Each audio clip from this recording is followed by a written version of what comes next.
Hello my fellow FNAF fans. So today I have a really interesting video that nobody asked for, and it's honestly quite surprising how complicated it is to solve what I'm about to theorize. And that theory is, what exactly happens in a jump scare? Now to a lot of people, they'd say this answer is really simple. You die. But is that really the case? Is it that simple, or is there an underlying factor that we haven't addressed? So today I want to answer this question that clearly has so much impact on the lore, it's crazy. So much, oh my gosh, we can't, we have to answer this in order for us to theorize and stuff. Don't forget to like and subscribe, and let's jump right into it. Now, before I go over this list, I have to immediately exclude jump scares that don't end your game. Specifically, the Funtime Animatronics of FNAF 3, Bon Bon and Bonnet from Funtime Freddy Night Terrors, and the staff bots from Security Breach. However, with that out of the way, we can finally get started. Now, I narrowed down two possibilities for what actually happens in a jump scare, and the first is the simple answer. You die. The strongest evidence we have to suggest that you die comes from FNAF 1, FNAF 2, and FNAF 4. In FNAF 1, Fungi explains how the animatronics see you as a naked endo, and therefore stuff you into a suit. However, we know this isn't actually the case, and it's because the animatronics are extremely mad and are out to kill William Afton in return. And since Michael looks a lot like his father, they decide to kill you, ending you with camera static. Same with FNAF 2. The evidence in FNAF 4 is that after you die, unlike the other games of the series, you have an actual blood death screen. The same goes for FNAF 6, but we definitely know that the scrap animatronics can very much kill you. However, this is really the only evidence that death is what happens after a jump scare. In fact, in every other game, the explanation for a jump scare is way more complicated. Starting with FNAF 3, when Springtrap jump scares you, he simply walks into you. He doesn't leap out at you or anything like that. Now, if we are to think about this in a lore setting, why on earth would William Afton kill Michael here? In fact, it seems as though that he would be more excited to see him because he knows that Michael is the key to get him out of Fazbear's frights. So William killing him doesn't really make a lot of sense. And in FNAF's sister location, there is literally a canonical jump scare that happens on night 3, and you absolutely don't die. What's up with that? Shouldn't Funtime Foxy kill you there? And what about FNAF's Security Breach, for God's sake? The whole point of the Security Breach jump scares is so the animatronics can capture you and bring you to Vanessa. That is definitely not death there. And what about Ultimate Custom Night, which are jump scares that are part of the lore, since it's purgatory for William, who is dying over and over and over again. FNAF VR jump scares are also part of the lore, since when you die, you get treated with a quote on the TV, which is part of the game that you need to test. In all of these examples, a jump scare does not mean actual death. So then, that brings us to the second option, and honestly the better answer in my opinion, which is that jump scares are simply the end of the canonicity. Now yes, we have to rule out Ultimate Custom Night and FNAF VR for this option, but Ultimate Custom Night and FNAF VR are special occasions. The thing we know is that those jump scares are indeed canon.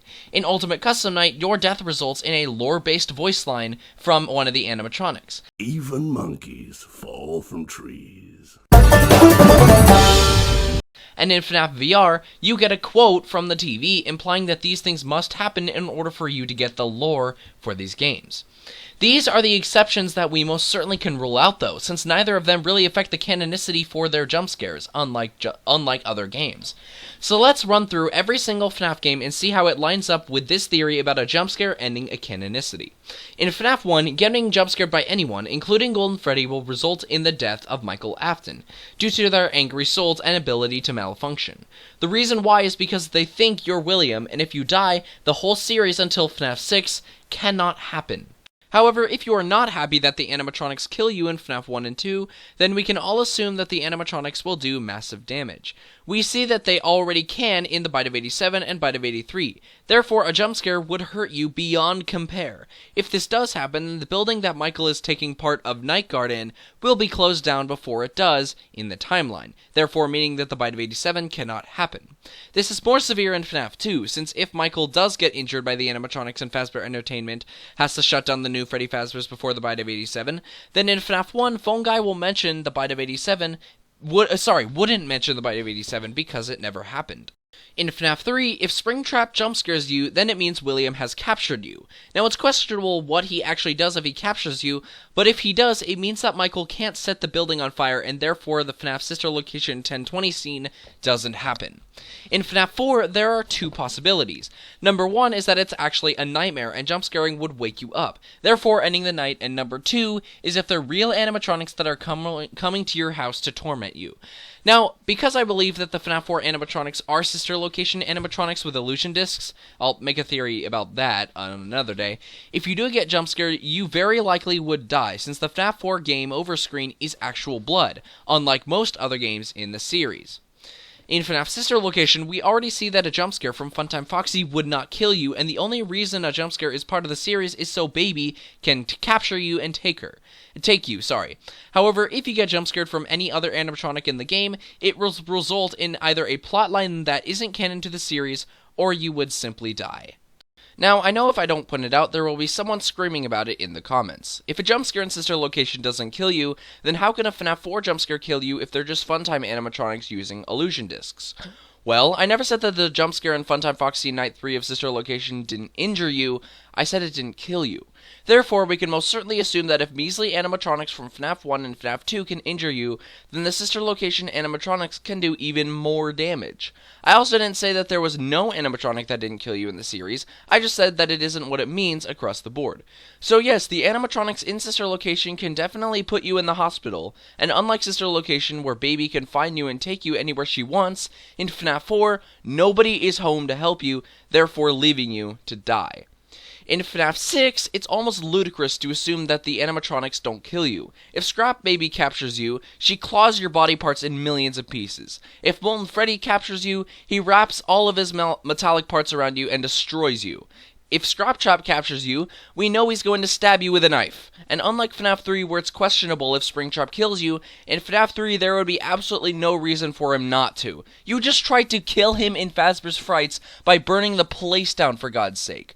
Meanwhile, Lefty capturing you would be questionable, but since we know that you look a lot like William, I'd assume that she has the ability to kill you. In all of these examples, if you die, you cannot complete the series.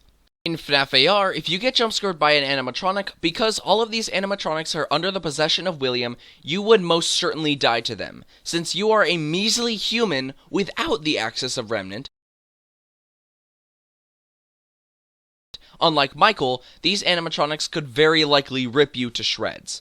And finally, in FNAF Security Breach, the whole point of a jumpscare by the Glamrocks is so they can take you to Vanessa, therefore being captured, taken to the police, and not being able to finish the night and release William from underground. Now there is one argument aimed at this possibility that is understandable. If Michael has Remnant and therefore can't die, why does it matter if he would die for a short period before he gets regenerated by his Remnant? And yes, you're right, but we also need to remember one thing. First of all, this doesn't apply for FNAF AR and FNAF Security Breach, and for Michael, if you get jumpscared, you have to restart the night all over again, meaning that if you get through all of them, surviving, that's how you complete the story.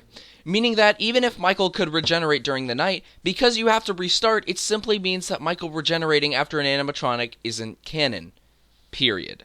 But anyways, guys, thank you all so much for watching this video. I know it's a little shorter for now, but that's because I have quite a few things I have to do before school starts. I hope you have a great rest of your day, and as always, peace out.